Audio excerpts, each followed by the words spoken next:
I'm just having fun. No, stop that. Which way did it go? It's wonderful what you can do with these kits these days. They pack so much information into each one of them. And when you start to actually play around with the bits and pieces that are actually already programmed, you start to come up with some amazing stuff. And even though this might be something that somebody else has programmed, it's really then down to you to try and make it flow, make it your own. Now this is a great idea just to get you comfortable with what you're playing. Let me just bring you a little bit closer. Let's do that. There you go.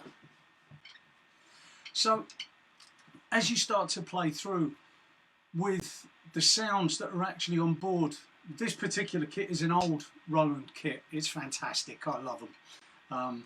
It's a Roland TD12, I think. Yeah, TD12. These days, if you've got a Roland kit, I bet it sounds as good, if not better, than my one. It's great to be able to practice. It's great to have the opportunity to actually play along. Sorry, I was just getting a message from the wife. It's great to actually be able to play along with stuff, because the most important part of actually learning anything is really understanding how to keep good time. And when you do that, it doesn't really matter what it is you're playing along with. Even some of these sounds that are actually on board this thing. And if I just step through a couple of these different sounds on this Roland, I think you'll get the idea that you can play and start to actually create some interesting combinations. It's very, very straightforward fashion. So let's go back over here, and I'll just turn the this microphone off for a second.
I know this is daft, but I'm just having fun. It's been a very long time since I just listened to the sounds of the kits, because generally speaking, when we get an electric kit, the first thing that we do is actually find a kit we like, and on this kit it's an old kit 4. It's just great, and it's got some really basic sounds that are very, very representative of very simple rock and roll or studio kits, you know. So you can have a big rock sound, or you can have a studio kit, but the basic samples that go behind all of them can actually be edited according to what you want. Now, the reason that I'm talking about this stuff is because when you start to play drums and you come up with a bunch of different ideas, one of the things that often happens is we get maybe a little bit confused with what the teacher has actually asked us to do. And I've seen this a number of times, and it was one of the things that I was just tinkering with a little bit earlier on today, and I came up with the idea of actually showing you through some of the sounds and just playing some ideas where the melodies have been overlaid on the sounds of the kit, and it actually means that you've got different combinations of sounds. So where we would normally have like a, and you can hear the actual sound of the toms, as soon as you start to get something that's a little more melodic or a little more percussive, it actually changes the very nature of it. And what you have to do is you have to think about the melody. And this is really something special. You see, I've spent an awful long time trying to get people to actually have fun on a drum set. And one way of doing that would be to take a 16th note pattern on the snare drum and then just play around with it, and then put a simple bass drum pattern and hi-hat pattern underneath, and then start playing the toms and seeing which combinations actually work. Something like this.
So now, what I was doing there was just taking the 16th notes on the snare drum, and then I thought, well, let's try using this deep tom.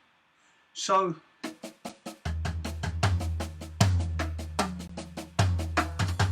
then I started realizing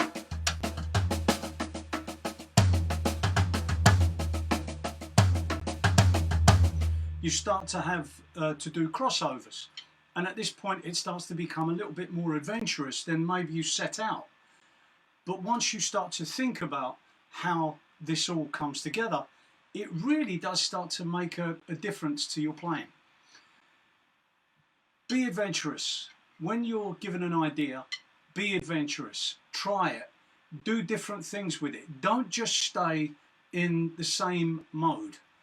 This is really where you start to get your creativity, your creative juices actually flowing. And this is really where you start to become a much better player.